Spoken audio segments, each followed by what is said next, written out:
Always, always marinate, always marinated. What's happening? Oh, we're live. We're live. It's the 24th of May. We getting it going and we selling it in. The guys is all back in here. LeBron's been swept. Hilarious. He working on putting his son with Kobe Bryant's daughter. And Dennis Rodman's son goes to USC. I didn't know that. Yeah. The Yep. Worm's son is at USC. So Yep, we might yep. get the combination that we don't want. We might get a Rodman Bryant baby if he as wild as his daddy is. Hilarious. If he as wild as his daddy is. But yeah, Hilarious. Bron been swept. Jimmy couldn't do it. So Tatum, aka Ruffles bag of chips. He on the face of Ruffles bag of chips. He survived one more game. Jaylen Brown is still in, and y'all know he messing around with Bernice Burgos, one of the coldest grandmas in the world. Yes. Bernice Burgos. That's Khary. He know Bernice is. They went to high school together. Hilarious. Yes, we did. They was around the same age. No, Bernice is like 40 what? 40 something? She a piece. She older. Mm-hmm. Bernice is older though, man. Yeah. I'd assume dating her would be very exhausting. You think, I mean, what if she wanted a cool one though? Like sometimes I be thinking about that. Like we sit here and assume that just because a motherfucker fine. I know all women come with that bullshit, but it like she might just be a cool, she might be a cool little woot the wham. Like she might not be like that, Khary. Sometimes you got to give people the benefit of the doubt. I'm just going from the couple of interviews where I've seen her speak. I've never seen her. I've never seen her talk. Mm-hmm. I haven't in my life. I've never seen her talk. That's not me being funny. Every time I see her, she look good, and she's sitting there doing her thing, and it's like perfect skin, face card immaculate, body is extraordinary. You know what I'm saying? Paid for or whatever, but she look good, and she seemed like she'd be a cool situation to sit there and kick it with. But we're not gonna pop the show off and just jump off in it, talking about women and all that other stuff. I talked a lot about my genitalia last week. And we won't and my issues that I'm working through, but we won't talk to it today. But I may bleed into that. It may bleed into that just because my life come out when I open my mouth sometimes. Sometimes it's self-deprecating. I gotta speak on my shortcomings from time to time. You know what I'm saying? My mic went down. It was perfect right there. Khary already working the boards. He got no reason to be working the boards. That's why we got Trav here. That's why we not paying Trav to be here. Why you doing it? We could have not been paying you to do it, nigga. What's up, Trav? What it do? Just got back from Atlanta. My sister, there we go. My sister flew us out. There we go. Big money, Jess. Turn me down a little bit in my headset because this nigga Khary sounded like Rakim in my ear. Yeah, I missed 2 flights on the way back. Like That's perfect. I had a 6 a.m. flight that I was supposed to be on, and then it's like you're supposed to be on it 15 minutes before. Yeah. But I was there like 16 minutes before, and I usually on Spirit, and I was on Delta, and like it'd be 100 people like waiting for the standby. So I was like standing behind the standby people, just used to the Spirit. Like everybody that's in line is gonna get on, but it wasn't the case. So then when I got up there, they're like, "No, we already gave your seats away." Oh, and then I had to stand by. Delta is on some Hunger Games, first come first serve. Bro, yeah, I've definitely, as a person that flies Spirit, there we go, the Finkel of the air. I've had definitely bad experiences with Delta, and I tell people it's basically the same. Spirit is like a la carte flying. Facts. And it's gonna be some ghetto folks on the flight. Facts. But who gives a damn? And Delta is not as good as y'all think. It's a lot more money, and it's still a lot of shit like what he just said. I've dealt with that. I've dealt with one time it wasn't enough people on a Delta flight, so they flew us on a smaller plane. And I don't know if any of y'all ever been on a little plane, but the smaller the plane, the more you feeling every little thing in the air. Like the pilot, I'm not a friend. The pilot had to get out plane and grab a little thing and spin it like one of them. Y'all was in a little single engine plane. It was one of them things. Like this is how small the plane was. Like like the runway. Like usually you walk like. Usually the like the little gateway to go to a flight goes like almost like straight down and like around. Yeah. It went straight down, around, and then it hit another corner. I was like, damn, I didn't even know this shit went this far down. This nigga hit 2 left turns. Bro, this shit was that small. That's how they was getting niggas in the plane. Like, come on, put your foot in here. Yeah, it was basically like maybe 10 feet. The little walkway was maybe like 10 feet from the ground. Like usually, you up in there. Yeah. But it was about 10 feet from the ground. So I'm like, what the fuck? Like we had to go drive to a different part of the airport. It was actually coming back from, where the hell was I coming from? DC. Niggas flying a Dodge Magnum out to wherever he was going. Bro, I was like, yo, every little bump in the air. And then I know a dude that fly, and he was explaining to me what it is when you hit turbulence. Yeah. even though he explained everything, and he explained like, okay, it's just, air pockets, you're gonna hit it, it really don't mean nothing. It don't change the fact that I don't know if y'all ever experienced like bad air turbulence. I haven't.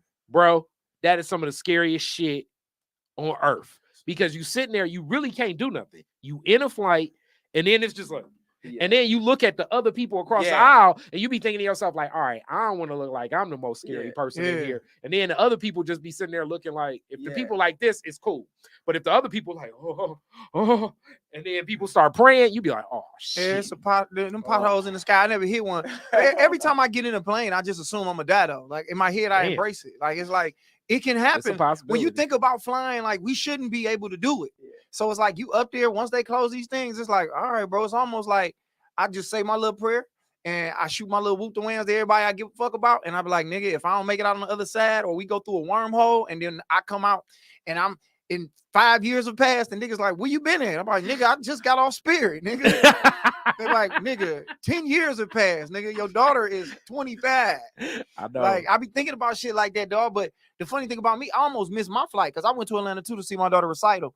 Bro, we left here. Shout out to dads out there. Shout out to who? I said dads out there going. Oh man, I appreciate that. Yeah. Shout out to dad. Like, bro, I woke up, put it like this. We did the podcast that night. I was flying out that morning. Yeah. Well, I jump in the car, cuz I don't know why I just sound like a crib. I jump in the car. Excuse me. I don't know why I hear jump out the car, cuz. That's what happened to Spirit, nigga. I went through a wormhole, nigga. I came out a Hoover crib. A Hoover crib. But no, nigga. So I wake up. I set my alarm for 3. I go get some food from the Coney. I set my alarm for 3 in the morning. Really set it for 3 p.m. Because they sent me a text that get there 3 hours before because they said it was gonna be busy. And I'm like, nigga, whatever. But nigga, I wake up. It's 4:30 in the morning, and my flight is pulling off at 6. Bro, I got up. I ain't even really packed. I threw some shit together. Nigga, the outfit I had on the plane, I wore to the recital. I almost didn't take my luggage. Mine no luggage. I had a little carry on. Nigga, I jump in my car. Nigga, I'm doing 105.9, nigga. Wow. No. Up 94, nigga. State troopers was like, nigga, they didn't even care I was going so fast. I was flying. I missed I didn't know where the parking structure was at, so I missed the parking structure. I had to whoop around parking structure, jump in line, nigga. I had to get clear. If you want to get on the plane real quick, nigga, just get clear for a minute. It costs $1. And I got some information on clear, but continue. All right, cool. Thanks for interrupting me. So then listen, I get clear. They walk me to the front, nigga. I almost was like, I'm just not finna make it, but something was like, I have to try. Got on, bam, got there, got to Atlanta. And it was an experience. I had fun. Saw my oldest daughter, mama. I'm always proud to see my children's mothers, man, thrive and be great amongst all the BS. But yeah, and then my daughter, she bougie as hell because I told her I was flying Spirit. I was like, yeah, I flew Spirit. She's like, ugh, Spirit. And I was looking at her like, you barely getting on Delta Skylines and shit like that. The little money I do send your mama. Don't act like you was almost a Spirit. You was one conversation away from being a Spirit. You don't get it. But anyway, Khary, what happened with Clear, man? Oh, I was gonna say Clear is great, but the thing about Clear is it's like a one-time whop. I want to say it's like you got it for 6 months for free, but if you don't pay that fee after, they're gonna hit you for that $300 or like that is coming. So I strongly suggest better than Clear. TSA pre-check. It's going to take a little bit more effort, meaning like you're going to have to go out to the airport, be verified. It's going to take a little bit longer to clear. Clear moves through right that same day, fast. But the advantage of TSA pre-check is a couple things. Clear just moves you to the front of the aisle of the line of everybody before they go through TSA pre-check. TSA pre-check is almost like the VIP of flying because now they not check. You don't got to take off your belt. You don't got to take off a coat. You don't have to like if you got electronics in your bag, then you don't got to take no electronics because you've been cleared as a person without no felonies and out no crazy shit. They just basically let you go through TSA pre-check. You've been pre-checked for TSA. It lasts for 3 years. I want to say it's like $50. Best damn $50 I ever. So basically, what Khary's saying is, if you a terrorist, man, get TSA pre-check, and for 3 years you can hijack planes, and for $50. And they ain't gonna say shit. So if you got a tennis shoe with a bomb in it, or some drawers that let out some type of sulfuric acid smoke, get you $50. Or you could just rush the TSA, nigga, and run through there. And if they grab you, go ahead and say to them, "Hey, they being racist. What's up?" They will. Bonnie, what's up? That's crazy, Bonnie. Yeah, that's the summer. Bonnie was a girl who moved to Oak Park during the summertime. You remember, like the girl was fine. She's married now, so congratulations and everything to that. But you remember growing up, you'd be like, nigga, the summer coming, you'd be like, who this new motherfucker? Oh yeah, it was like that. I'm aging myself. It's like them Saved by the Bell summer years. They had like a whole season where it was old girl. I just remember the first time I saw the wife on King of Queens. She was fine as hell on the Saved by the Bell. I don't even know what that was. I don't know what that was, but she was fine as hell on that season. And it was like a whole summer season where that's her, where they just basically was like at this beach resort where she became Zach's girlfriend that summer, even though like Zach ended back up with Kelly like immediately after. We're not gonna talk about when they fucked over Saved by the Bell. That was a terrible time when they was on the beach and shit. And she was like, she wore the leather jacket and shit like that. Yeah, nigga, she wasn't fucking with Kelly Kapowski. Oh, here we go. Somebody said involving Kira. Said, Khary, I hear you too. If you want to see Khary bald head ass, come over to my YouTube channel, Joshua Food TV.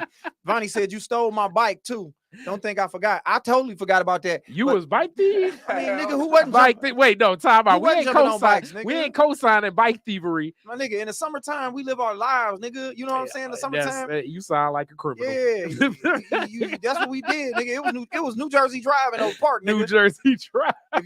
You just jump on the bike, nigga, and ride that bitch to Fred's liquor store. Get you some hilarious. Get you a motherfucking Faygo for 99 cents. But before we jump into the whole summertime shit, man, I got a bunch of shit I want to promote real fast. I'm in Flint this weekend, which is May 27th. They doing some show out there, LOL, Memorial Day Comedy Weekend show. That's where I'm at. Me, Melody Hearns, Corey, my dog Cheesestick hosting that. So if you're in the Flint area, come fuck with me. Even if you're not, pull up. It's gonna be fun. They're gonna let y'all niggas smoke in other rooms, and then you can come be high and sit there and watch the show, drink, eat good ass food, because dog a caterer. And then, of course, the second and the third, if you're watching the show, I'm at the House of Comedy headlining. Big deal. I need y'all in the building. Come fuck with your guys. Me, J Bill, my nigga E Green. I might have some other special guests, but I will be closing that bitch out. So I wanted to say all that. Now Khary can get to talking about white women he love, even though he's a pro-black man. White women Let's go. Love. I wanted to get that out there while some of the people was here. What's up, Renika? White women he love. He love white women, man. But no, nigga, every summer though, like I can think of every summer it was something like every summer it was somebody like I remember either she had just moved there or what, because after that she was there. But it was like, nigga, and then it would be girls who would just come down for the summer. It was this one girl named Tiffany Capel. And you know she was cold because you remember her first and her last name, nigga. She probably been divorced 8 times now, but her name was Tiffany Capel, nigga. Yeah. And she wouldn't get me to. Everybody liked her, but she wasn't fucking with nobody. I had the you ever had, and I remember this is so funny. My grandma was the minister of music at church. She had some OG old homies that was like deacons at the church, and then one sung in the choir, and they had their granddaughter from Alabama spend the whole summer. She was fine as hell. And I remember this because it was the summer where the minister of the music was fine, the lady. My grandma was the minister of music. But because they had the deacon and somebody else in the choir, they had like their granddaughter. You know what I'm saying? Like a granddaughter come up for the summer and spend time with the grandparents, and then you end up being like in like little play dates and shit where it'd be like, hey, they around the same age as you, and because of my sister and she was close in age, you end up just by default of like them forcing my sister to hang out with this girl that was fine as hell. I walk downstairs, it's like, oh, here we go, and then I'm like, damn, she fine as hell.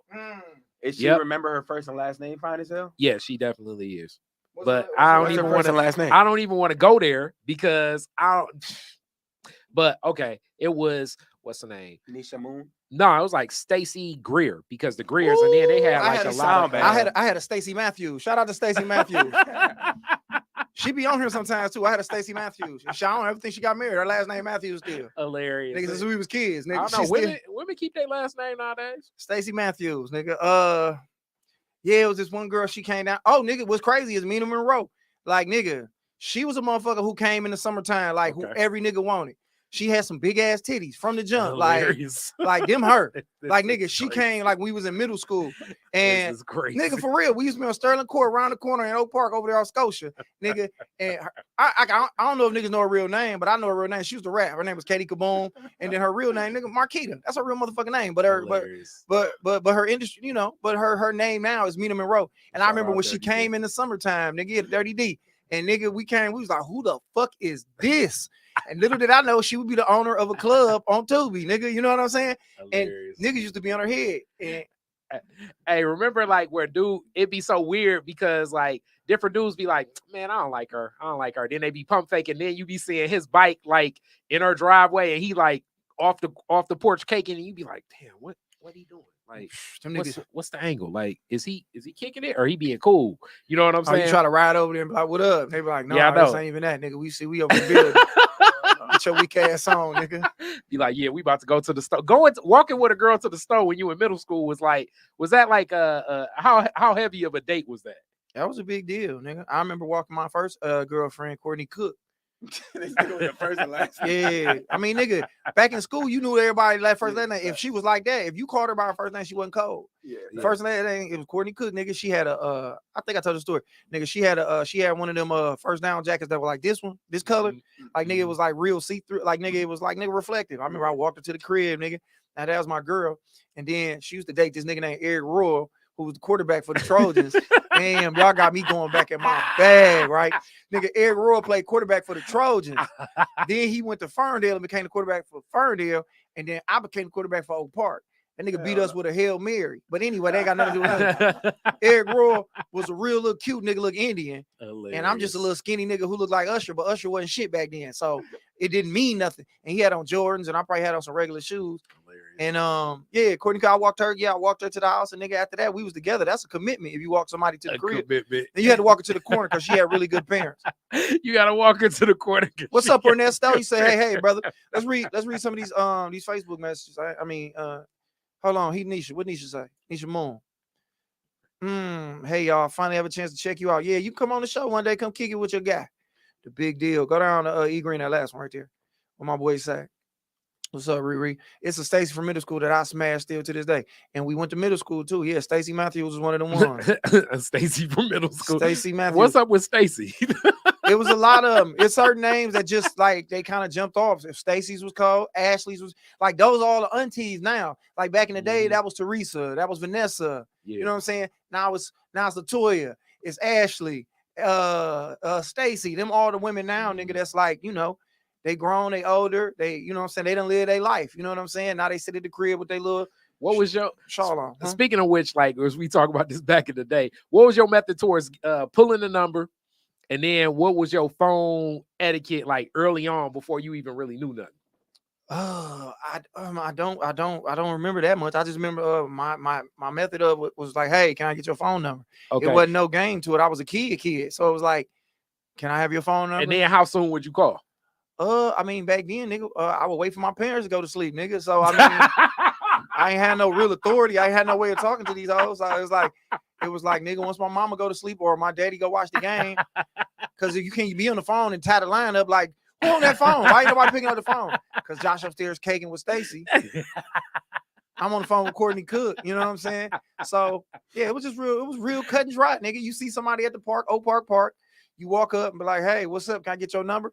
That was the first time I got a girl gave me her club name. She told me her name was Paradise. Hell no. So when I called her house asking for Paradise, her mama like, don't know Paradise is live here. So then she called me back like, who is this? I'm like, this Josh. She's like, oh, hey, my real name Keisha. I'm like, well, bitch, tell me that. I'm new to this. Like, I'm calling asking for Paradise. I'm calling asking for Paradise. Name. Yeah, she was like, my name Paradise. I'm like, nigga, I ain't never met a bitch named Paradise. Nigga, I'm a young nigga at the park. Like, I'm telling my niggas, like, I done met a bitch named Paradise. I don't know. My life changing, nigga. I don't know no nigga fucking with no champ, no Paradise. Nigga, I call like, hey, can I speak to Paradise? My mama like, no motherfucking Paradise live here, nigga. Hilarious. Okay. But like, so you just had the paper and the pen on, because you know, dudes used to, that's what made the woods so funny, because dudes used to be thinking through like, okay, you're gonna have the paper on you, you're gonna have the number, you know what I'm saying? When I go out, because dudes was so capped back in the day, it's like, you know, every time I go out, I get about 15 numbers, you know, when I hang out with my cousins from 7 Mile, you be like, damn, you got 15 numbers in a day? How the hell you figure that out? You probably asked for like 40 girls for their number though, so that nigga percentage really wasn't that crazy. I say cap to the whole goddamn thing. It's like, and then here go the other thing, like with summer, especially like 8th, what a key grade, 7th to 8th grade, it seemed like everybody else was smacking somebody over the summer. And I'm sitting up here like, damn, how the hell did they end up smacking? What's up, Trina? Trina say not 15 numbers. Only nigga I knew that was really fucking when we was kids was Rob Love. I still hang with that nigga. It was like everybody, you know him by their first last name. Rob had a list, nigga. This nigga had a loose leaf paper with all the girls he fucked, front, back, and half of another page. And what the fuck? I never forget that. At what age? Who? Like at what grade? Nigga, this like 6th, 7th grade. What? This nigga uncle was Steve Atwater though. So that's what made me believe him. This nigga uncle was a free safety for the Denver Broncos. Oh, he was pause laying that wood on me. He would have been kicked out the NFL in today's era. No, that nigga was knocking the shit out of niggas, man. I don't play that no Paul shit, nigga. This ain't Cameron and them show, nigga. Hilarious. We say gay shit on here, nigga. We just be playing because we ain't gay. That sounds like a problem, man. But 6th grade, if you got the list. He might not have been fucking that many girls. He might have been I playing call some pussy. cap. But nah, Rob was getting off. I hate I'm saying these people whole names. Yeah. I mean, Rob might feel away now. You know what I'm saying? But I done seen my nigga a long time. That's my cat. I still keep with that nigga. But that nigga was a monster. Like my summers was different. I ain't started doing that until I was 17. This nigga was getting off while we was 12 and 11. Like he was legendary. Like I remember coming to middle school and you meet everybody there like, nigga Rob love, man. All the girls love him. And I was like, nigga, all right. And then you know what I'm saying? That nigga to nigga. To my surprise, he was the man, nigga. This nigga, I remember we was sitting in class one day, nigga. He was like, man, I want to go home. I was like, yeah, me too. This nigga slapped himself in the face and he had hives. So anytime he hit himself, his skin keloid up. This nigga slapped himself in the face. And all you saw was a handprint come up. And that nigga looked at me and was like, hives. And that nigga was like, I got to go home. They sent that nigga to the crib, man. That's crazy. That nigga was the man. That's crazy. Nigga Rob Love, man. Yeah. Nigga, the summertime was just it was like, nigga, you meet different girls. Somebody cousin come from my town. The first time I ever got introduced to Outkast was this girl from Atlanta that came down. I was in a volunteer program like 6th, 7th grade. We would volunteer over at the elementary. And we were just going down there playing dodgeball with the kids. And little did I know I needed all that volunteering shit. Mm-hmm. Because nigga, when you get to high school, you need it. I just was doing it because nigga, fuck it. I had nothing to do.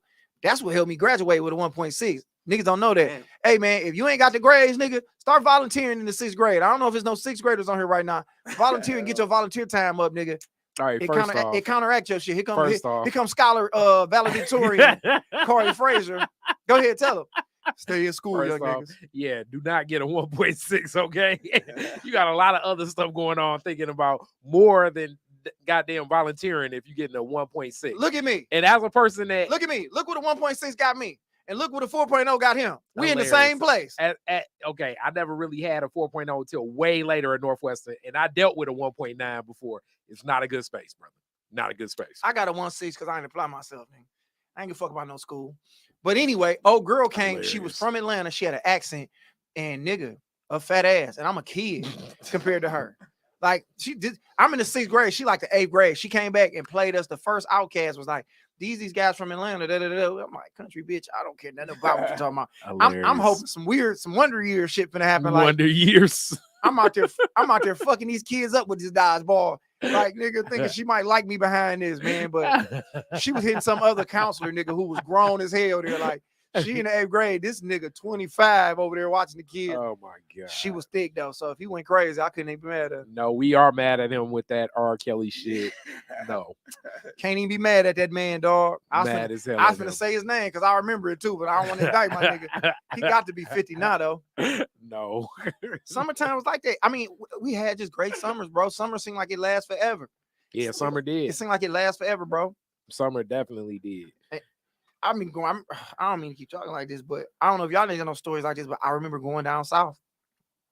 And I was the nigga that went and popped up on somebody else. So I was the new nigga for like 2-3 weeks down south. And I can't think of this girl's name, but I was in love with this bitch.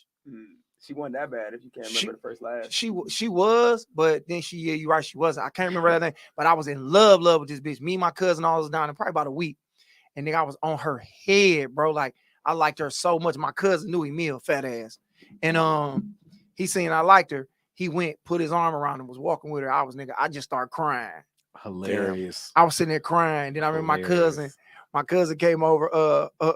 My cousin came over there and was laughing because I was crying. Nigga, I kicked the shit out of her, nigga. Hilarious. Damn. Yeah, I was mad, nigga. You went from a Mario Winans moment to a Ike Turner moment. Yeah, I kicked the shit out of her, nigga. My auntie came and grabbed her and was like, you want to go to the emergency room? And I didn't realize what they were saying. She said emergency room, but she kept saying emergency room. So I'm thinking they finna do some voodoo weird shit. Hell no.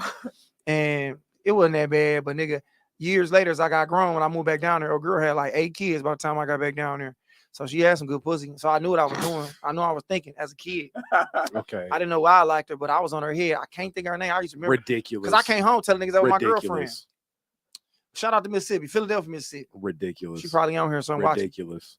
What's up, baby girl? You motivated me. Ridiculous. Who was Vaughn? Vaughn, what's the deal, boy? Exactly. That's exactly what he wasn't the fuck that I was crying because a nigga put his arm around my girl. No, that you talking about that this woman has great vagina because she has 7 kids. Exactly. And understanding why the 50-year-old would have penalized her when she was a kid.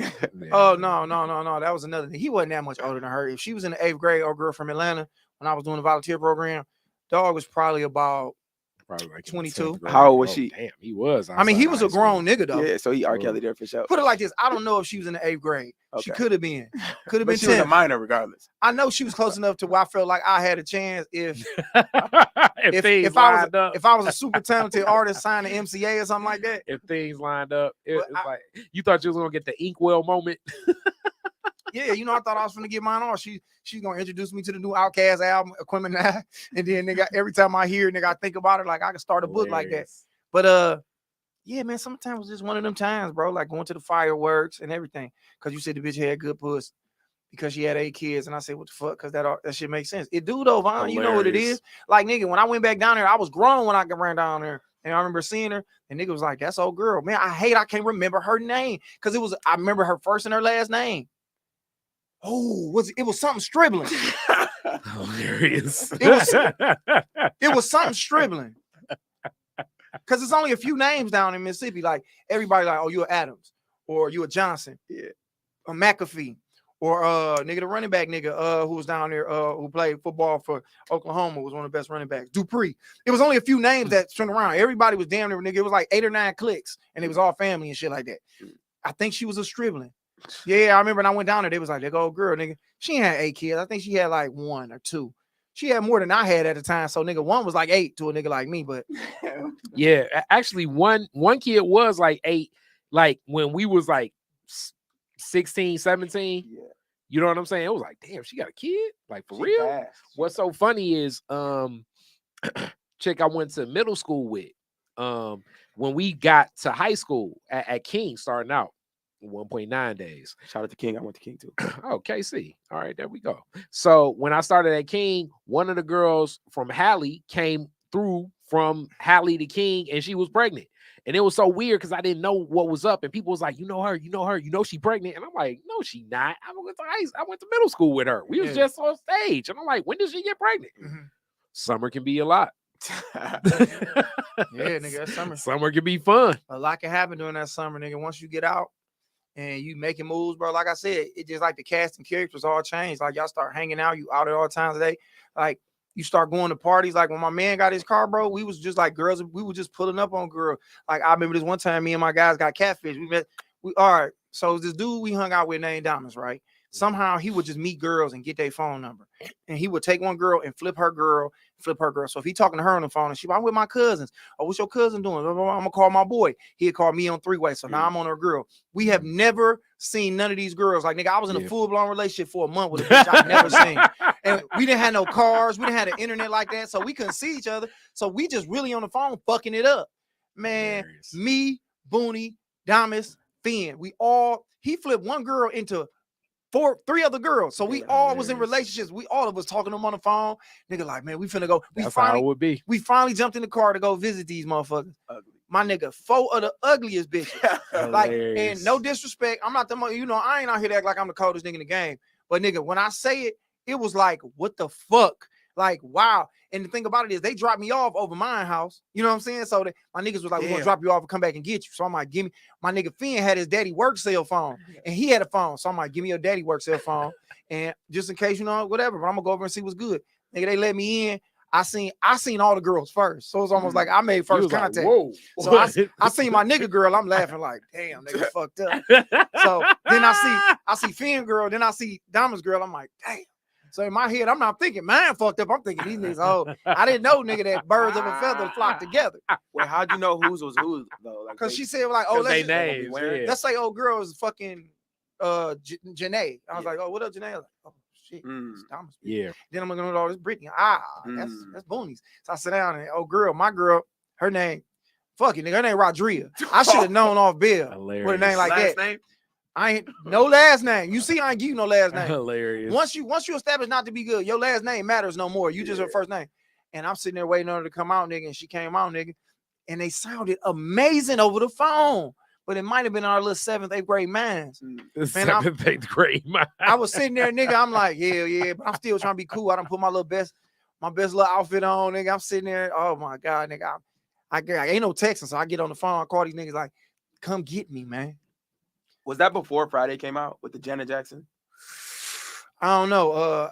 I was in the 8th grade. What was my 8th grade year? I don't know. So 8th grade, I think I was 7th, 8th grade of 12, 13. I don't know. I might have been. I don't know. When did Friday come out? Like 90. 95, maybe. Oh, hell yeah. It was definitely out because I was in the 5th grade. Or 96. 95 or 96. So 6th, 7th grade was when that happened to me. You could have known that kind of catfishing exists. I ain't know it. I mean, but in the same, what are you talking about? That's what the get down usually would be. It's like the minute that you get a girl number, you tell your homeboy, and then your homeboy be like, she got a girl, and then it'd be like, I don't know. Then you get on 3-way, and then y'all play the 3-way game, and you trying to plug him. He explained what he looked like. She explained what she looked like. Then they go their separate ways, and then be like, oh, let's all meet up. Usually we meet up at like Southfield City, like movies, or the Michigan Fun Center. It was a spot on on the east side.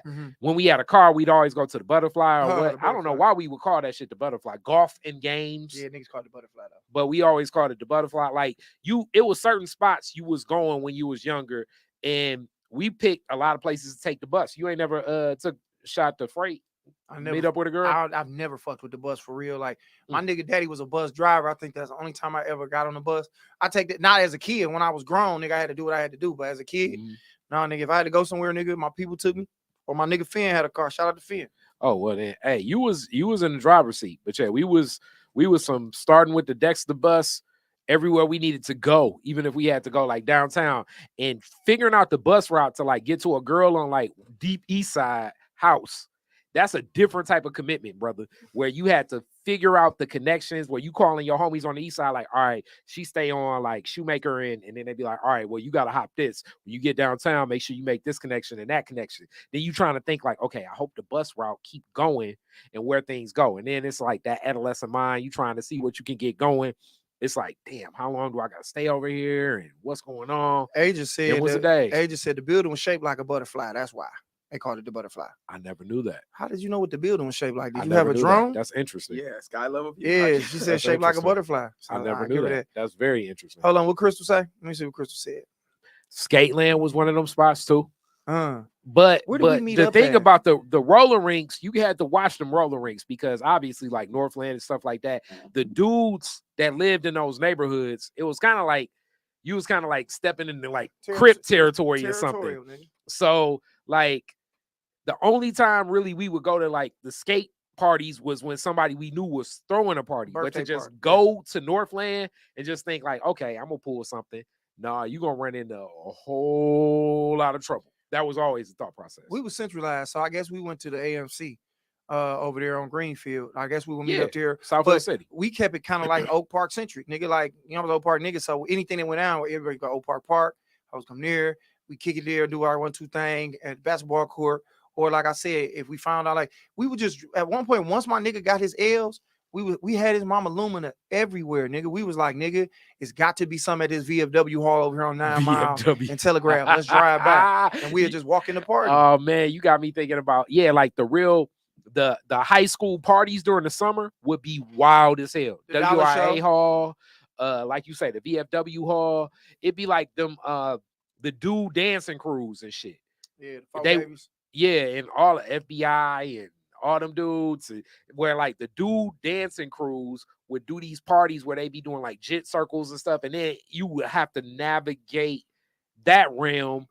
And then it seemed like every woman that was cold knew like one of the dudes throwing the damn party. So you kind of competing against him too. It's like, hey, you can come to the party, but I got invited by TJ. I got invited by, Larnell. I got invited by, and you'd be like, damn, now I got to compete against him. He's all the niggas Khary. It is what it is. Mad, Larnell and TJ. And the funny thing is, like, them parties, nigga, you had to be like, nigga, them niggas was either you had to compete with the dancing niggas or the niggas who just was fresh as fuck, and I was neither one. Hilarious. Like, my skill set was like. My skill set was like, I'm funny and I don't know how to get pussy. So I was fucked up. That was I had the worst skill set growing up, nigga. Like the worst skill set. Like I was a funny nigga, but it was like, I don't know how to get no pussy though. So it's like, you gonna have to like me enough just to come off that motherfucker. So my skill set was, but nigga Rob Love, fucking something. Hilarious. My nigga Mark hip rolling his ass off, eating pussy in the car. Eating pussy in the car. While we in the party, then we get back, we driving back, nigga. I'm just in there making niggas laugh. Like, nigga, I'm a rubber, but I'm still a gorilla. You understand? Like niggas were laughing. I'm like, man, how come I'll never get no pussy? Because you got this Paco hoodie on, nigga. That's why. Nigga, you got this fake Parasuco jumpsuit on. I remember I asked my niggas that, hey, bro, we went to the club. Listen, me, Booney, and Bush went to the club, right? I'm in this bitch with a Paco hoodie on, nigga. P-A-C-O, and it was yellow. What's up, I-Rock? I-Rock, one of the most creative niggas I know, man. A phenomenal producer, man. My nigga did the Days Low shit. Back up off me. I think he did that one. That's my nigga. So, nigga, I'm talking about, nigga, I got on this motherfucking hoodie in this club. Hilarious. And I was like, man, these hoes was not fucking with me. And my nigga was like, because you got that Paco hoodie on, nigga. Yes. I don't know if bitch want no nigga with no. And, you know, Detroit. That is sad. I'm naive to the fact that Detroit and Oak Park, just to be specific, is a fashion show. Yeah. So, off bail, nigga, you stop being cute. Like, it was, you could get the age that you could get a girl and be off cute was like the 4th grade. After that, hilarious. You got to be coming with something, my nigga. You got to be fresh. It was dudes that had like, they was Coogee Downs, Ferragamo, like my homies, like I had homies that was coming to like damn River Rock and Gators. It's like, damn, you in Gators? Like, what the fuck? Like, how are you getting, like, why are your parents giving you this much goddamn money? You know what I'm saying? Mm-hmm. It was the, the fashion shit was like everything. I had a homeboy that had nothing but like the year Jay-Z dropped the whole name and mentioned Iceberg. The next thing I know, he had a whole closet full of that shit. Every color. You thinking like, damn, how did he get this? Remember the racing jackets? He had every racing jacket. It's like, how is you affording this shit? Niggas, he ain't lying. Like, you had to have that shit, bro. Like, if you either had to dance or you had to be fresh. And if you was fresh and could dance, you got 12 kids now because you was at a nigga. And like nigga, I just didn't have it like that. Like, you know, we had money, but my people just wasn't on that shit for real. So like, it got to the point when I did get shit, niggas thought it was fake because I never had shit. So it was like, you damned if you don't got it. Then when I do get it, they're like, man, that Pelly jacket ain't real. So I always had to be like, bitch, how come every day I got to show you niggas? My mama bought me a Pelly jacket. Yes, nigga. I had, and my mom, one time, I give my mama the credit. She bought me this race car jacket and nobody else had that bitch. It was the John Deere one. So everybody else had like the Kellogg, or they had the Cheerios, M&M's, or nigga Home Depot. Mm-hmm. I came through with the motherfucking John Deere bitch. That bitch was red, black, yellow, and something else. Niggas was like, "Oh, this nigga Josh fucking niggas over the head." And that was like the one time I really got to shine on niggas. But yeah, nigga, if you couldn't dance back in the day, or if you wasn't the freshest nigga in the world, them hoes wasn't fucking with you, man. I was the nigga, them hoes would be like, I was just a nigga, say some silly shit here and laugh. I was damn near play hating niggas on it. Had to complete with nigga hit roll. What he say? He had to compete with niggas hit roll. I'm trying to tell you, I rock like them niggas was like them niggas would take their shirts off and they'd be in that bitch hit rolling their ass off and they dropping on bitches and bitches was screaming. And me and my nigga, I'm just up against the wall like this. Like, man, let's go into the crib. Let's go get something to eat. What's so crazy, man? Like, it's like good day from Australia. Man, man, give it up for Australia, man. We got niggas watching us in Australia. This nigga got a koala in his lap right now. Koala. Watching 3 niggas from Detroit. One nigga who is a year sober from drinking alcohol, another nigga in a pink hoodie, and another nigga sitting over here, damn near a sex addict, man. Thank you for tuning in all the way from Australia, my dog. Hilarious. The hip rolling is so crazy because do y'all hip roll down south, down there in Australia, down under, down under, man. Crocodile Dundee. Like, it's certain songs just bring me back to like certain moments in certain clubs. Like, remember R. Kelly's what's that? A Woman's Worth. Ooh, yeah. So like, it's like appreciate it, like my woman, my car, my figure. Like, all right, it was a tall ass white dude. And I can tell you it was Club CJ's on the east side. I want to say that was like, but it was, you know, high school night or whatever. And this tall ass white dude started hip rolling. It was one of the weirdest things because nobody was like paying attention, but he was so tall that it was like watching Jokic do it or something, like where he took up so much of the dance floor and he made a point to be seen. It was weird as hell, bro. Wow. So now almost like every time I hear that song, it'd be in the back of my mind, like this tall ass white dude hip rolling, and then my homegirl coming up to me like, why is he staring at me like that? I was like, I figured that's what hip rollers do. Yeah, or some shit. they look in it your was soul. weird as hell. Hip roller, you look him in their soul. And what's crazy is he burnt himself into your mind. Yes. And that's what he was trying to do. That was some Inception shit. Yeah, it's definitely like that song. Like it's a couple of songs of that era that it was like, oh yeah, like when Jay-Z came out with like what's that song that I Just Want to Love You, you know what I'm saying? That like that song was damn near like the song that was like the soundtrack of our senior year. You think about him hip rolling in that one too? Not at all. I think of know. Our senior year with that. That's hilarious though. It's like certain things just take us to the club of where things was at. This nigga think about Austin Reeves hip rolling. Every time you see Austin shoot that bitch, he think Austin Reeves hit that bitch.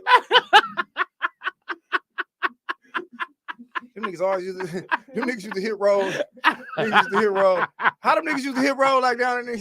When Rock the Boat came out, these niggas couldn't wait. That too. Remember when dudes started wearing Chloe glasses too? Like dudes would have like Chloe glasses and like beaters on. Niggas was weirdos. Niggas was weirdo, and I used to hate on him. Like, look at this weird ass nigga with this heart on his glasses. But he tongue kissing the baddest bitch at the party. Like, man, I'm about to go here, man. I'm mad as hell down here, man. Yeah. And then I was all the way lame though, bro. Like I wasn't drinking. What up, TK? I wasn't drinking, nigga. I wasn't smoking. So I'm strictly high off honey buns, nigga, and cherry 7-Up. And that bitch laughing, talking crazy. And I'm like, why won't these hoes fuck with the boy? It's like you bummy and you can't dance, my nigga. Your time will come. So you never even sort of dance? Hell no. You ain't even like grind like a girl. Like, okay, you know how it is. You standing up, then a girl look at you, turn back, and be like, all right, I'll keep dancing with you. You ain't even do that. I would do it though, but it would be a very scary experience. Like I remember one time I had this ice blue velour outfit on, nigga. It was a Peli ice. I'm talking about, nigga. I'm talking about this is when you wore outfits where everything was blue, nigga. Like I'm talking about it was sky blue from my chest all the way down to my feet. That nigga. made me think about like the Tipsy song from Jaquan. So yeah, nigga, and it's that era. So I'm in there, nigga, dancing with this one girl. She used to dance on the D party, nigga. I want to say her name, but I can't remember it. I don't think she'd trip if I would, because I still follow her on Instagram. I done watched her go from not having kids to having kids. She started dancing. Fat old little ass when we was kids. Not kids. We was like 18, 19. No. We was like 16, 17. She started dancing. Oh yeah, dick got dumb hard. And I'm tall. So she dropped down. she dropped down. She dropped down and scooped my dick up, and my dick was sitting on the back of her ass. Wow. So I'm sitting there like, and she felt that motherfucker, and I was like, but again, my skill set, I don't know how to get pussy. That's a part of my skill set. Like women like me because he's so silly, he don't even know what to do with this pussy. And it's like, I don't know what to do with it, man, but we can laugh the whole time. That's funny. I got a story in a different arc that was funny because, okay. We was kids, she had a fat on. My first time to go into St. Andrews, my homegirl Tasha was like, and this is 10th grade. So I had a homeboy. I don't even know why we called him Jerk, but I had a homeboy Jerk like, yo, you going to Tasha party? You going to Tasha party? It's at St. Andrews. I was like, can we go to St. Andrews? He's like, we gotta go. I don't know how the hell I convinced my parents in 10th grade to go to St. Andrews, but they was like, all right, whatever. It's the holiday. You can go. Tasha was like, hell yeah. You gonna be there. It's gonna be live. For my niggas in St. Australia, St. Andrews is where Eminem and them was battling at in the basement. So this where these niggas was hip rolling at. All right, go back here. Okay, yeah. So we in St. Andrews. Now, mind you, I had no idea niggas hip rolling that it was gonna go down like this. So she was like, come. It's gonna be live. So the everything going. Then the DJ get up like, all right, it's time for the thong contest. This whole time, Tasha is like she like right next to me, like this my girl or whatever. Yeah. At the time, she was like, yeah, I'm with both of y'all. She don't really like him as much, even though he liked her more, and that's why I think she was rocking with me. She enters the damn thong contest. How old are y'all? Bro, I swear to God, we are in 10th grade. Wow, go ahead. So she gets on stage. It was almost like Like watching like it was a mixed emotion. I didn't know how to feel, bro. Cause like she was next to me this whole time. Then she got on stage. She had on a skirt that was pretty long. She dropped her skirt and started popping her ass, and dudes in the crowd was smacking her ass and everybody else. And I'm sitting up here like, I don't know how to feel about this shit. I'm just thinking this shit through. And then I'm thinking like, what am I gonna do when she get off stage? If she don't win or if she lose, how am I gonna look at this? So she get off stage, right? She don't end up winning, but she came up second place, right? Mm-hmm. So she come right back over to us like, how I do? I was dumbfounded. I didn't know how to respond. Yeah. Dudes the whole night is like, yo, hey, they just keep like grabbing her ass. And she looking at me to respond to do something. She was straight up North End thugging like ever. Yeah. She snuck a knife in the goddamn St. Andrews. How'd she do that? Bro, she had no pockets. We was in I was wondering where the hell that shit was. I think it was probably in her bra or some shit. Why didn't she pull the skirt up as opposed to pulling the skirt all the way down? That was a wild decision. I have no idea. It was one of the most dumbfounding, fast learning lessons of like, okay, I get why you hate hoes now. Cause she broke your heart right there in the middle of scenario. Hey, this nigga Khary was looking like Papa Doc when Eminem went first. She was sitting there, Papa Khary was sitting like this. Khary was just sitting there bobbing his head. She's like, how I do? You supposed to be like, you should have won. That's what you supposed to say. You should have. I didn't know how to respond to nothing like that. In the 10th grade, how do you respond to something like that, bro? I don't know, nigga. That is shocking, nigga. That would have thrown me for threw me off. It was like, damn, you're not gonna let me know you about to be in the thong contest? That's like the reverse, nigga. That Ebony Mackey on. That's like, nigga. That's like the reverse of Superman, nigga. Like, you know what I'm saying? Like, this bitch pull off her shit and come out, nigga. This bitch came out and was like, "Oh, you thought I was a regular bitch? I'm a freak whore." Like, nigga, you didn't think this was? I'm down here in a battle rap venue popping pussy in a thong. It was wild, bro. That's crazy. It was wild. I'd have cried. And then it was crazy because it was like to see random dudes. Like, I ain't never touched her ass. You know what I'm saying? So to see the random audience smack her on the ass. You didn't just start at that point? No.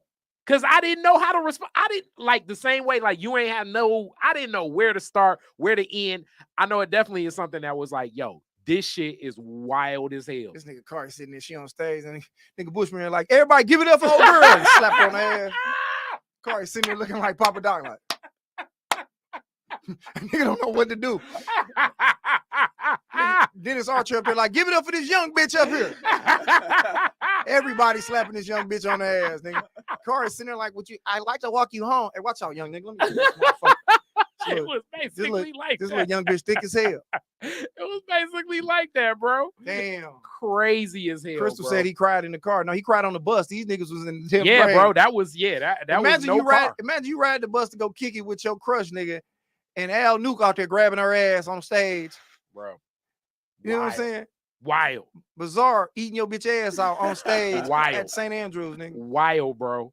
Them thong contest days, as much as people bringing up Freaknik, them thong contest days was some wild shit. So when was this? Because the thong didn't come out. The thong didn't really drop until like Cisco popularized it. Yeah. He left like fuck the free world. That nigga I rock stupid. Yeah, nigga, it's like I'm trying to think, have I ever had an embarrassing moment? I know I went to parties thinking that I was finna get on somebody, and then a whole nother nigga come in there, and then that's who the nigga. I mean, I told this story before, but it's one of the ones that really stick out in my mind. It was 10th grade, of course, this summertime. We go on a trip, Kings Island. This was a mystical island that we all used to go to, an amusement park. I think still might be around in the late 1900s, early 2000s. 1900s. The early 2000s. Early and O's. We was sitting in there, and nigga, of course, the freshest niggas in the world. I'm in there kicking it. And I'm again, like I'm saying, it's this girl I like, and I'm in the room with her.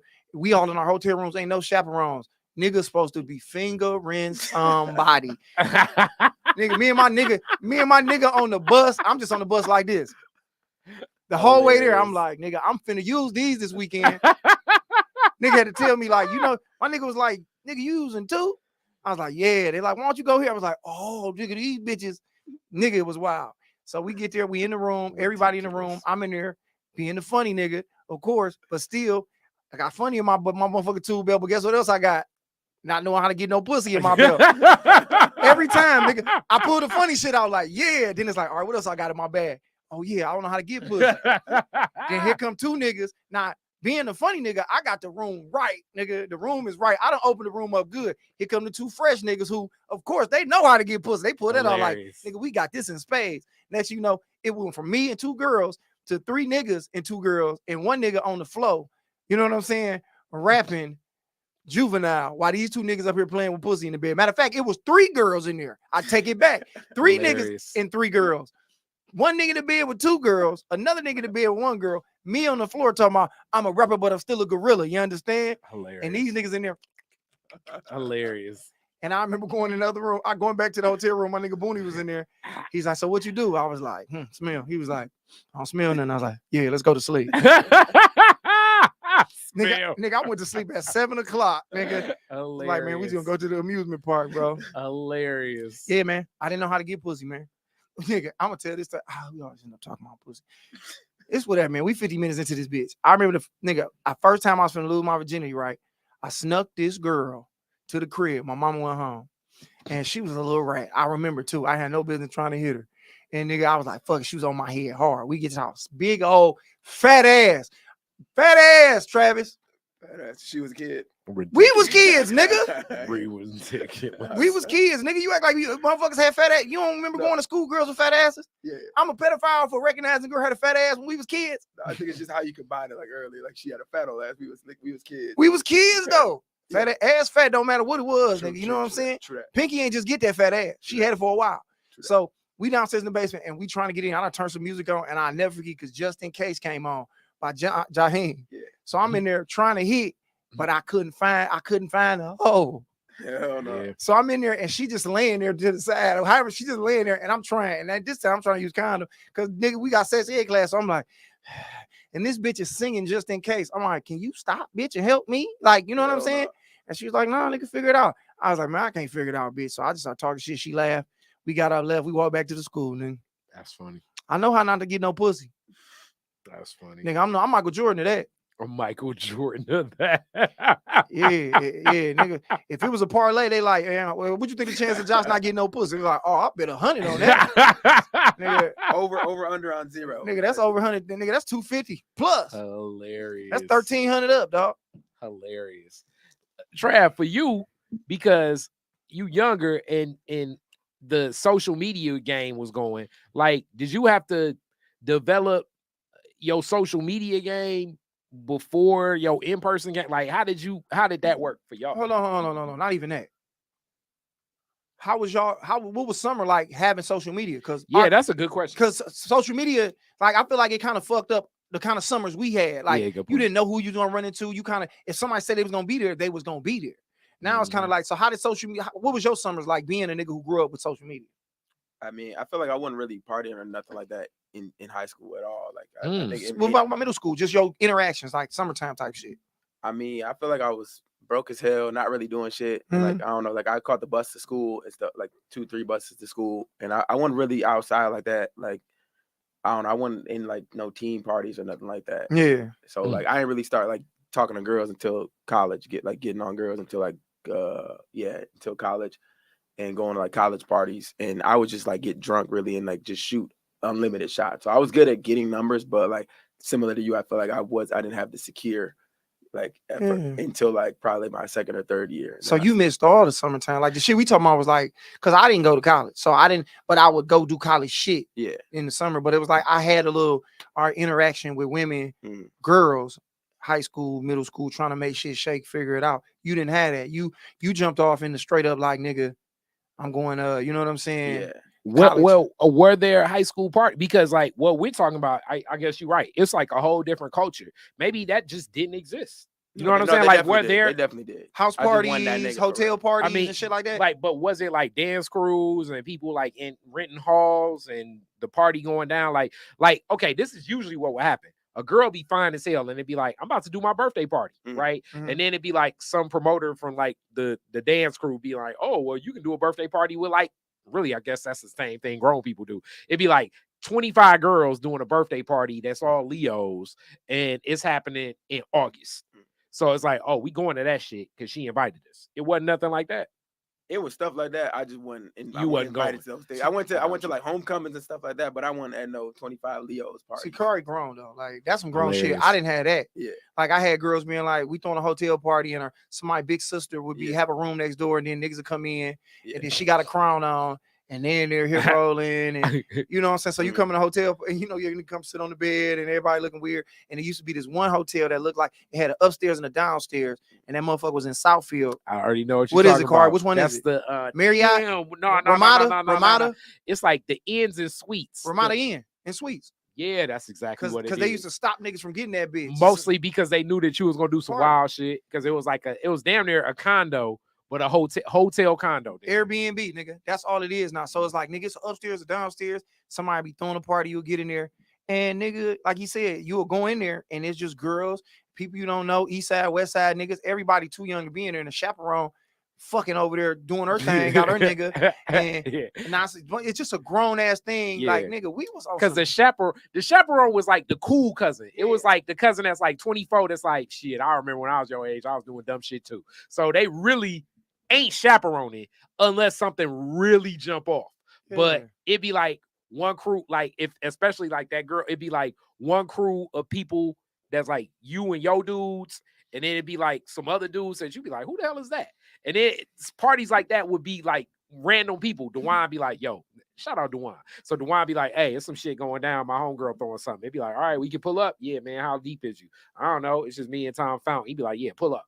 And then the next thing you know, now it's like 5 of us. Yeah. And then it's the same, the what do they call it? Like Bizarro World Superman. Yeah. The Bizarro World Dewan got his 5 dudes. Yeah. So now we all 10 like just standing up, looking at each other. Looking crazy. And you know what? He done unlocked a memory in my mind, dog. A girl, like, let's say they throwing a party like that and it's 5 girls. All the girls is calling a nigga. Yeah. And a nigga is bringing, like, so if it's 5 girls, they all calling a nigga, and the nigga gonna bring 5 niggas. Yeah. So it's 25 niggas in there for 5 girls. So it's like a weird ass The Bachelor. And now you like, man, I like this bitch. But like he said, nigga, the version of you is with his man looking like the tall nigga who can't dance and don't get no pussy.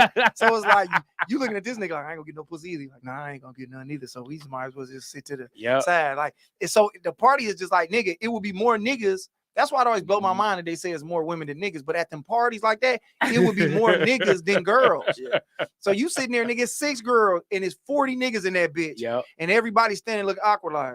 And I used to be like, bro, I'm ready to go. It would be one person like that. And then dudes start getting into their extra bags. It's like one dude like, yo, we can get some liquor if y'all want some liquor. Then another dude be like, if you want some trees, we can get some trees. It'd be some dude acting tough, like he got pistols on him and shit.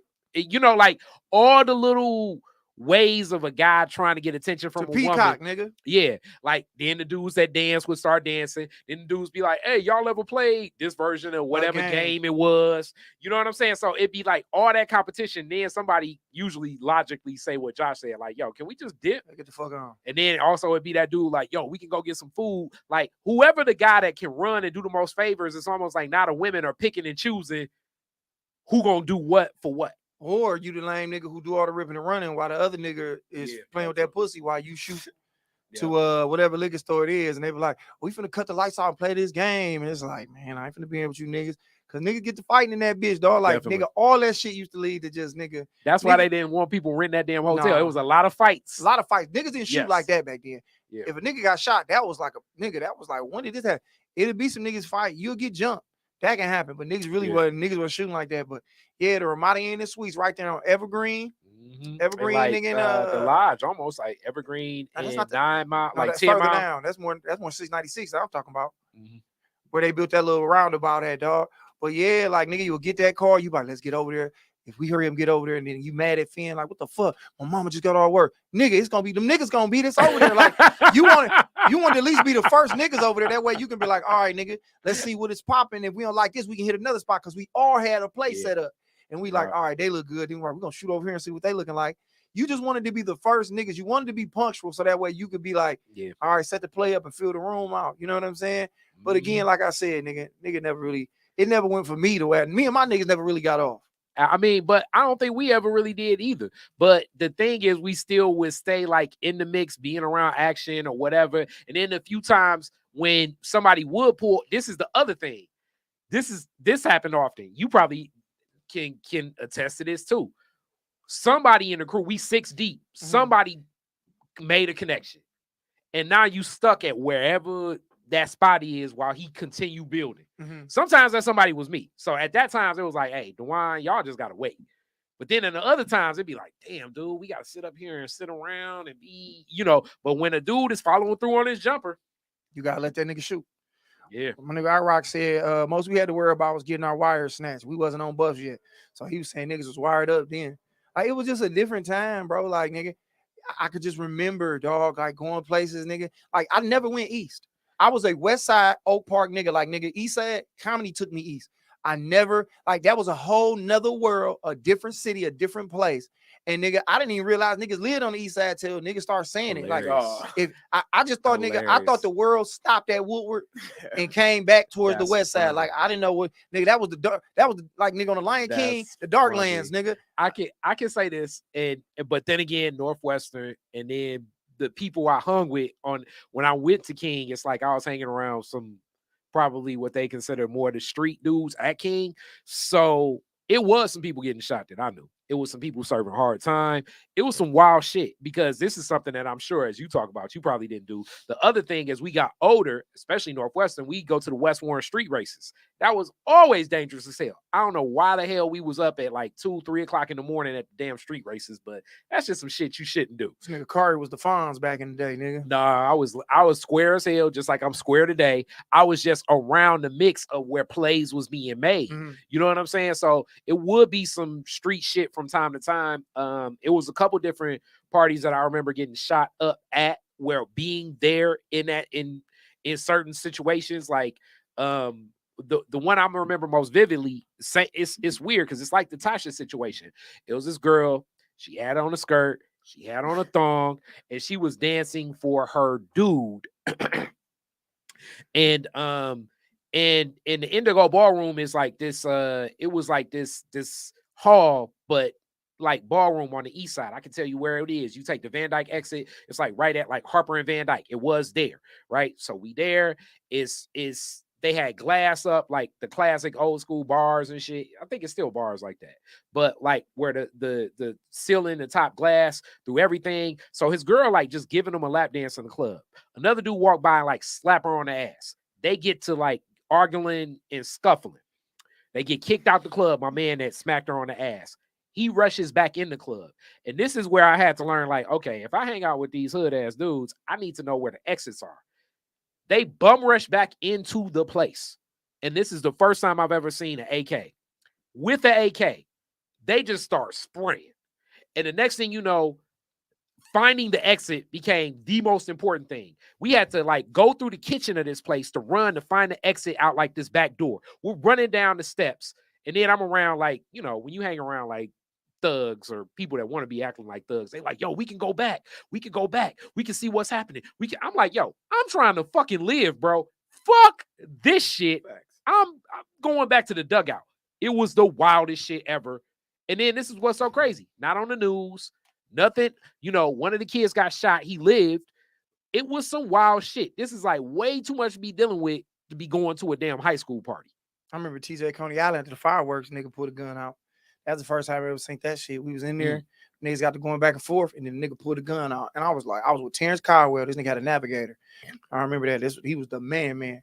And nigga, he put that gun out. I remember nigga, I ducked behind, like the door was like here, and they had one of the little wops right here, the little corners. You know how the door come out and go down? Yeah. Nigga, I stepped back behind that bitch. He ain't shoot nothing. He just kind of got a gun and he ran up out that bitch. That was scary. But to take it away from death and guns, I remember when you were talking about dancing. I remember when I think this might have been the last time I slow danced. I could be making this up. That's funny. But this was the Iceberger in 10th grade. It was my nigga Stephen. It was my nigga Steph. Steph, he a DJ now. He DJ for the Pistons and a bunch of other niggas. I used to beat that nigga ass hooping in his backyard, left hand, right hand, everything. I was cold blooded on that. That's funny. And his cousin, it was his cousin. He brought her to the Iceberger like it's a date. But I'm like, nigga, who was this to you? He like, it's my cousin, nigga. Beauty is her name, nigga. I slow dance the shit out that girl, nigga. Like I'm talking about, I'm on her. Like I wasn't even dancing. Like I was just on her rhythmically, like just moving like a fucking snake. And if I you could have been a hip roller. No, at that I point. was a weirdo.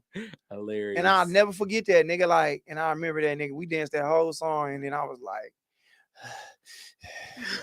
she just walked off, and I was like, oh man, I was looking around like, did I do that right? Hilarious. So you ain't slow dance since? I have. I take it back because I remember. Okay. I think I remember dancing with my baby mom, but I haven't danced. Nigga, I'm not a dancer, nigga. Just nigga, because I don't have no rhythm. I'm very tall, and I don't like attention. So I don't want niggas looking at me, seeing me do shit, and I don't be knowing what I'm doing. Like, nigga, I might get too low. Like, I'm trying to catch everything, and then nigga like, nah, just stand there and be cool. And I be like, so I look stupid. So if you get married, you're not gonna do the first dance with your wife? Well, yeah, I'm gonna do that for sure. Okay. I mean, nigga, by that time, will you do it like? Will you really do it like rehearse it and all that, or was you just gonna do it like a cool ass? I'm gonna do what I did at the icebreaker because this is my whole wife, and I'm gonna be all on her. But I didn't know you need to rehearse that. Like, nigga, it's gonna be a quick little bop. We gonna dance. We gonna do our 1-2 thing. I do think that like people be on some Dancing with the Stars, like rehearsing. If you really trying to like look fly as hell, like I mean, if you just be like, all right, it is what it is. I ain't trying to go viral and make the shade room. I'm trying to have fun with the women I'm gonna spend my rest of my life with. I ain't finna spin her around and kick her leg up and be standing there waiting for her to come back. I think people be liking all that extra shit. I don't. I mean, it'd be the entertainment. I think it's corny. Now, me and my niggas might come out, do a little routine and hers, but like, nigga, we just gonna slow dance. Okay, so if you a best man, speaking of which, IROC just said 90% of the shootouts in the D happen over women, for sure. R. Kelly had house, hotel, party music. Man, that nigga R. Kelly was the king of the cabaret. Anything like that, R. Kelly is the background. The nigga, he scored all that shit, nigga. But now, what was you saying about go ahead? So like, you know how to like, or I guess that's the husband. Like when the woman, you take off the woman, like what is that? I don't even know what the hell that garter is. Belt. Yeah, the garter belt. You're not even gonna do all that extraness with that. Are you? Yeah, I'm gonna eat a little pussy up under there. Yeah, I'm gonna definitely dip up under there. I'm gonna go. I'm gonna smack on that motherfucker one time. Hilarious. And I'm gonna pull the garter off, but I ain't throwing it to no nigga to catch. Hilarious. Hey, let me ask you, when did that tradition happen? Because I don't remember that tradition when we was kids going to weddings. I don't know. Look it up. But you know what I'm saying? Like, do you remember that when you was? Do you remember that when you was a kid? I ain't go to a lot of weddings, so I don't know. Mm-hmm. Okay. Incognito, can they see that? Or is this a hidden browser so Corey can watch porn while you're here? Hilarious. This nigga looking at urban blight porn. Urban blight porn. But no, yeah, nigga, I'm gonna definitely do that. I'm gonna dip up under there, kiss that inner thigh, and then go ahead and pull that one lip and back up off that motherfucker. Don't be doing that. Yeah, and then I'm gonna put her garter in my pocket. I'm gonna pull a fake one out and I'm gonna shoot that. But ain't no nigga finna catch my girl garter. When did the garter belt start? Well, you talking about the design of it. We talking about in weddings. There you go, garter belt tradition. In weddings. The whole traditional behind the wedding garter dates back to the dark ages. Whoa. Where it was considered good luck to take home a piece of the bride's clothing. Look at this shit. What type witchcraft? Huh? This is witchcraft, nigga. Take home a piece of the wife's clothing. Yeah, the dark ages, nigga. We don't want to fuck around in them dark ages. Okay, I guess it's definitely been around for a grip. I don't remember that when I was a kid. Maybe they usher me out of the room when they do that shit or something. Yeah. I don't remember. Like I said, I always thought it was a thing. Like, I know throwing the shit over the head, but then as I got older and we start seeing more shit online, like, I ain't gonna lie, this was some online shit for me, seeing it. Niggas do it. So in my head, I'm thinking like, oh, black people probably always been doing it. And I was like, what is they doing up under there? Where nigga take it off, take it out her leg, and then she have it right there and it be on her foot, and then he pop it on his face and all that super freaky shit. Niggas was on that bad dog. What we at? Hour and 8 minutes. All right, damn. What else we want to talk about? We talk about summertime barbecues, shootouts, house parties. My nigga went to a party that Bizarre stepdaughter was throwing, and Bizarre came downstairs and rapped his verse to Purple Pills. That's hilarious. Live. Yeah, niggas was looking like, all right, Bizarre. I mean, I guess it was hard. Niggas really wasn't dripping. Like, this was during like when Blade and them running around. Yeah, hilarious. So niggas the crowd didn't pump him up like, come on, Bizarre. No, it was his house, and he was like, I'm finna rap my song, part of the song. That's kind of weird. Yeah. That will always be the basement party, house parties was always like the vibe definitely carried with whoever run the house. You know what I'm saying? Like whoever run the house, that's where that's kind of going. You know? Yeah, man. Yes. Summertime was was a very fun time for a young lad such as myself. Definitely. Summertime was, I mean, when I think about like, especially the year we graduated, it seemed like we was out every day. You lived your life though. I didn't do senior picnic. Like I didn't do none of that shit. So I feel like I missed certain shit in my life. And hey, finna bleed out. Maybe that's why I've been living my life for the past whatever years, getting all that out of my system. Cause I never was a nigga. I don't ever remember going to a senior picnic and senior skip day. Why? I just didn't. And I had the means. Like my nigga Finn had the Lumina. Nigga, Finn, pull up. Let's come. Henry Ford shit, which is crazy, nigga. August the 5th. I'm gonna be performing in Henry Ford's they doing the first annual ever comedy show for them niggas. And niggas, I didn't realize how I guess Henry Ford really stick together and do shit together. They do. It's a big deal. Like 8 niggas since I booked the show, which is like 2 days ago. It's like, man, this shit finna be crazy. I'm like, nigga, this shit in 3 months. Why y'all that excited? Shout out to the Trojans. I know, I mean, Scony and all them dudes. Like, it's Henry Ford is one of them schools where like the alumni chapter is thick. And also it's a lot of people that did not walk across that stage that still support the alumni event, like people that pass through Henry Ford, but they definitely be at all the alumni stuff. That's what niggas was saying. They like, bro, this bitch finna be crazy. Fago on the show, Heather Cowles, me, and then Yancey putting it together, and they like, man, this bitch finna be nuts. It's gonna be this, it's gonna be that. And I was like, all right, whatever. But damn, I don't know where I got from when I was talking about that. Oh yeah, I never went to none of the senior skip day shit. I didn't. Did y'all play sports or something? Oh hell yeah. Nigga hoop. But I mean, I didn't play organized until like, I mean, I played football, whatever. But outside of that, nigga, like, nah, like during the summer, we would go hoop or play football or baseball or whatever like that. We did that kind of shit. But nigga, once a motherfucker start growing titties, niggas was trying to be at them parties where the girls was at. Once they start getting shit on them, we was like, damn, you see home girl? It was like, where she finna be at, nigga? We had the butterfly. And that's why I'm surprised you didn't go to like any of like swing outs, or like you never went to like Chandler Park or Rouge. Oh yeah, went to Chandler Park, went to Scanler one time, and these niggas pulled up. This nigga pulled up in a limo, rolled the window down, and there was 2 bitches in the back eating each other out. Wow. Damn. And then niggas start reaching their hands to him. My man rolled his window hand and rolled nigga hand up. Hey man, just look and throw money in there. If you want to play with some pussy, throw money in there. And nigga, we in high school, like nigga, I'm like, this what they do here all the time. Hilarious. When the nigga said this my wife, that's what fucked me up. That's my wife, my nigga. He like throw money back there and play with the pussy. I was like, nigga, Scanlon Park is a different world. What's up, name tag? This nigga name tag. That actually is that. What's so crazy is explain Chandler Park to the gentleman in Australia. Shout out to the niggas down under, man, who got kangaroos knocking over their trash cans in the backyard. Got love for you, man. Chandler Park is a park where people go to kick it. And what's up, Riri? And they go back there to kick it, and people go meet up in that bitch. And I thought it was just a park where you go barbecue and spend time with your friends and family. In the daytime, it is that. Yeah, but at night, when not even all the way at night, nigga, once the sun start going down, niggas drive limousines up on the curb in the grass in the park and allow you to watch their wife get her pussy ate out. Hilarious. While another random nigga in Scanlon Park play with her asshole in the bike, and you throw money in the car. And then they drive around and hit all the spots like an ice cream truck. So they kind of stop. You wave them out like, I would like to play with that pussy too, sir. Hilarious. That's what it was like. So yeah, I did do that kind of shit every once in a while. The older I got, but nigga, I damn near was on some homeschool shit. I was lame, bro. I was lame, Cass. You never went to Bella?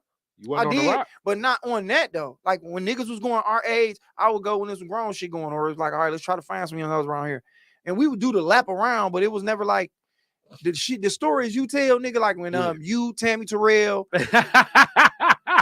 Smokey Robinson and the Miracles, when y'all niggas was on Belle Isle, nigga, for the Motown get together. Motown picnic. I ain't get to do that kind of shit when you was down there when David Ruffin told that nigga Flynn, go get that bitch.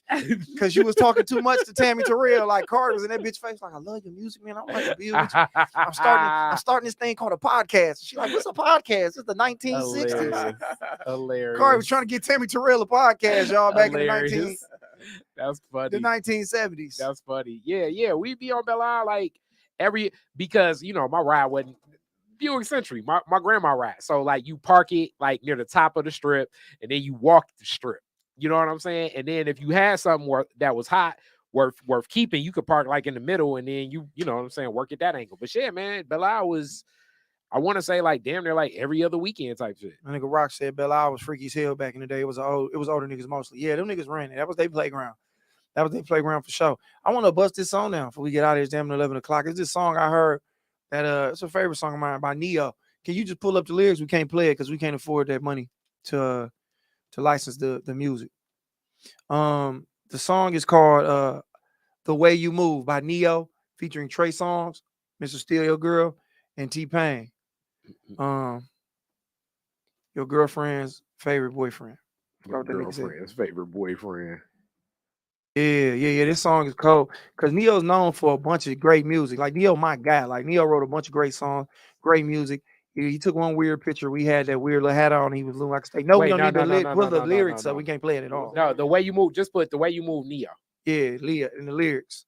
We can't play the video. So yeah, just get the lyrics. Yeah, there you go, my boy. And this song is just interesting to me, man.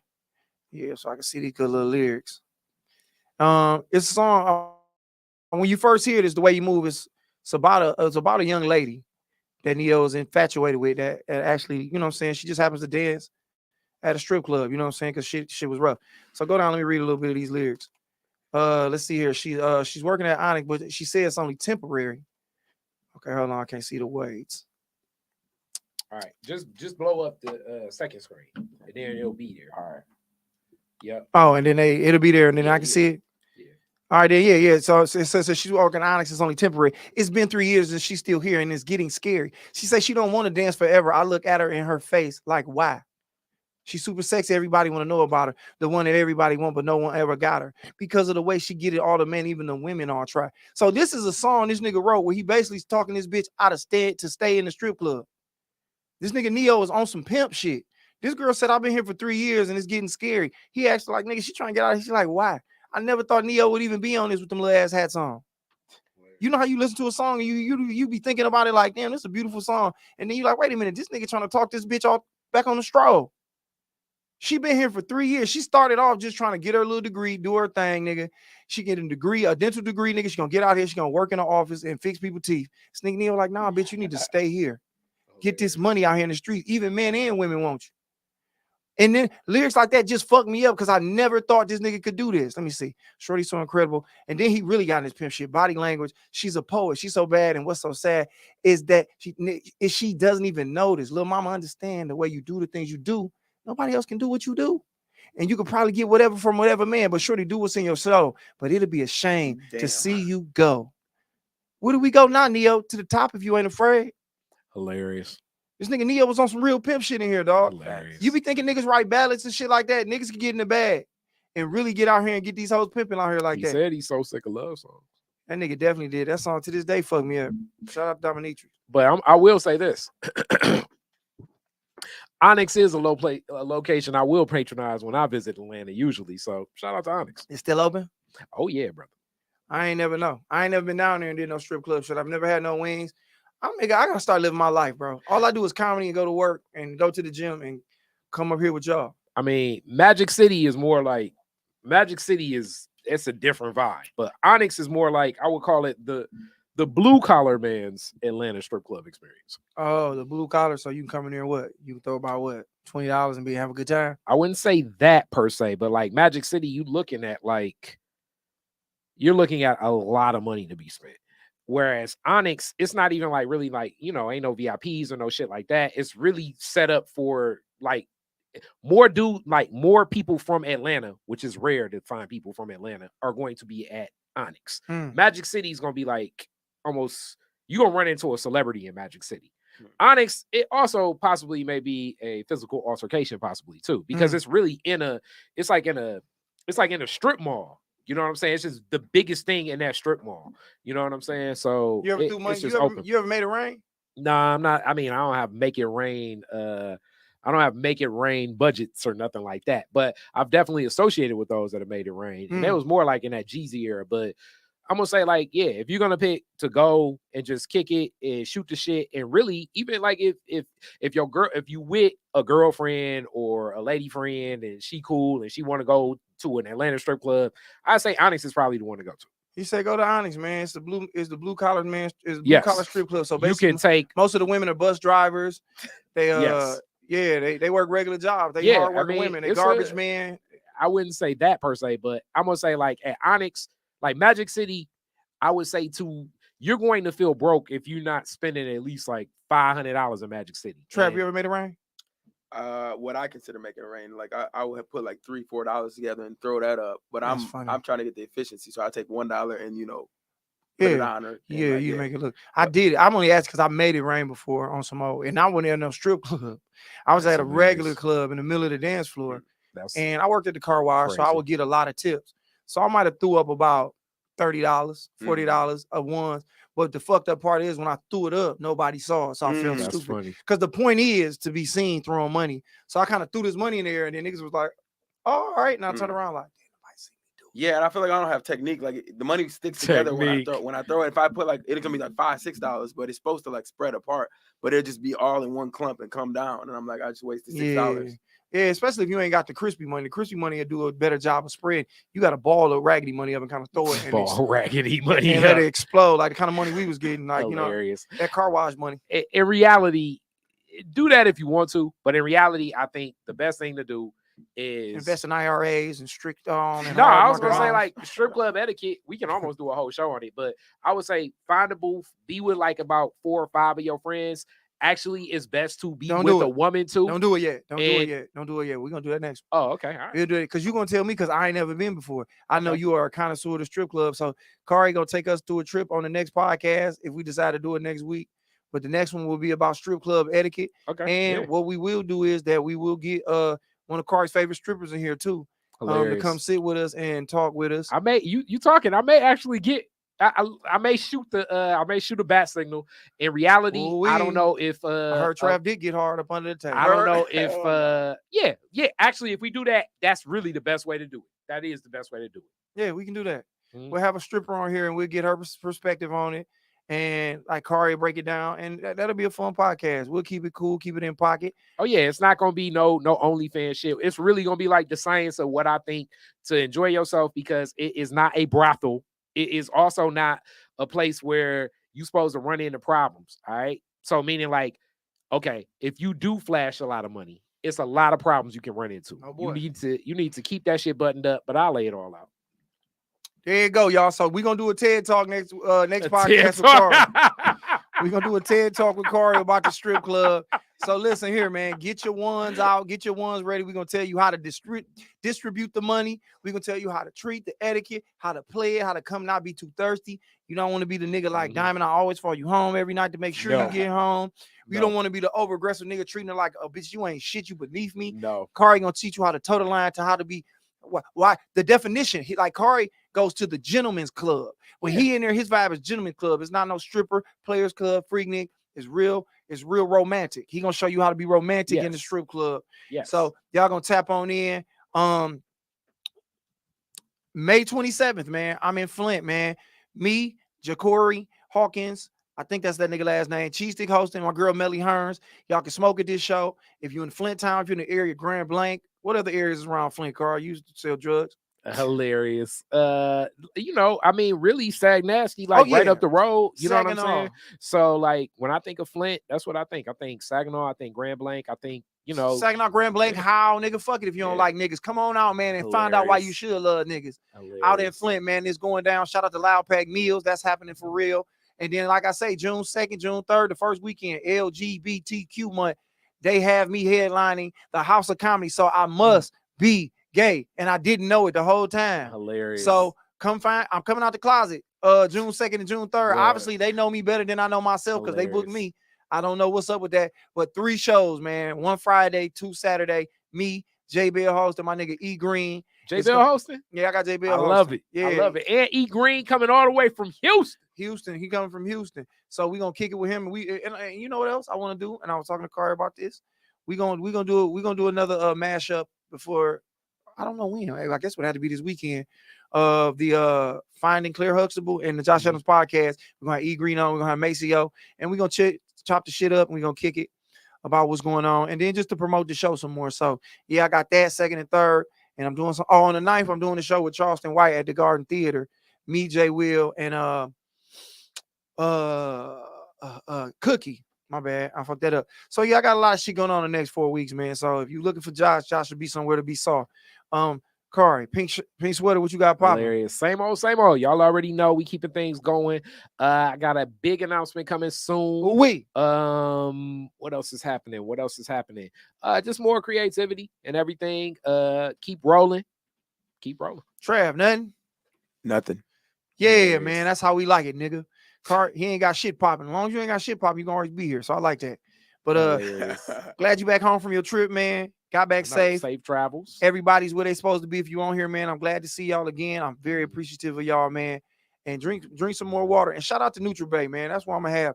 And I got some shit planned for my birthday. And I might be doing a karaoke event very soon, but I'm gonna do one this year. So appreciate y'all, man. Thank y'all for tapping in. And y'all niggas be cool out there, man. God bless.